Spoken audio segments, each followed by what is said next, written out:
Hello and welcome back to another video on Life Afloat.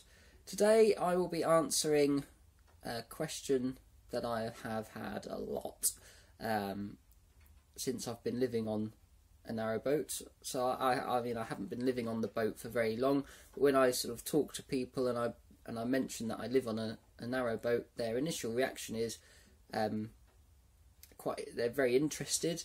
They're sort of saying, oh wow, you know, that must be such a nice way to live, nice, calm, relaxed lifestyle. Sometimes it is, sometimes it's not so relaxed, based on my experience so far. But then they tend to ask a question, or most people tend to ask the question, doesn't it get cold? Well, as I speak, I can see my breath. I'm sure you can just about pick that up on camera. So the answer to that question is, I'm inside my narrowboat, I can see my breath. Yes, it gets very cold, but only if you let it get cold.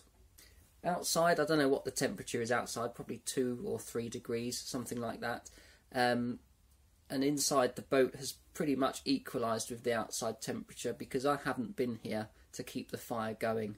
And obviously the floor level is below the waterline as well, so I think that gets the coldest of anywhere on the boat, because you've got the chill of the water on the sides of the hull coming through to the floor, so your feet can get rather nippy.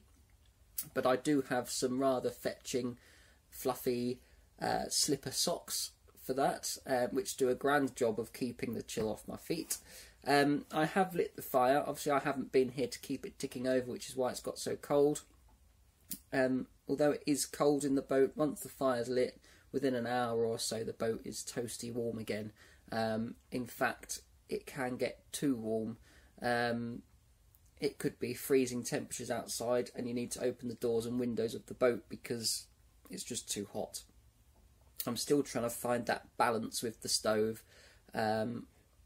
and find the right fuel for the stove, because each type of coal is different. It burns at different temperatures. It has different, you know, it lasts for different amount of time and all sorts of things. So trying to find the coal that works best with that stove. Trying to work out, you know, how much I should have the air vents open on the stove to keep it ticking over all night, and how much ash to leave in the ash pan underneath. That all makes a difference as well. It's a bit of a fine balance, trying to just tweak all those things to get it ticking over all night and keep the boat toasty warm. I have managed to keep it going all night now, but it doesn't quite keep the boat warm all night. So I get up in the morning, there's still a few embers going, enough to fire it back up with a bit of kindling on top, but the temperature sort of dropped down a bit in the boat, so it's not as warm as I'd like it to be. It's not cold, but it's not, you know, it's not toasty warm. So I need to try and just tweak things a bit more to try and get that balance.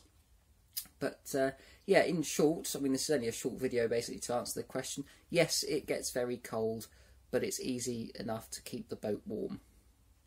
So that's it, guys. Thank you very much for watching. Only a short video today. There will be more to come about my TV. I'm also been asked about how I get my TV reception, what that's like. So I'm going to do a video on my TV setup and the aerial and what have you that I'm using.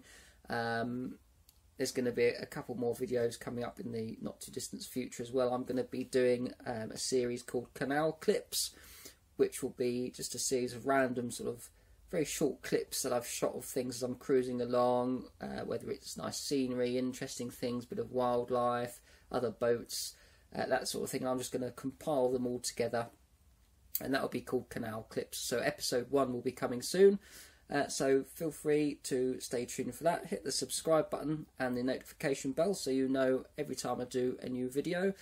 Thank you very much, take care, and I'll see you next time.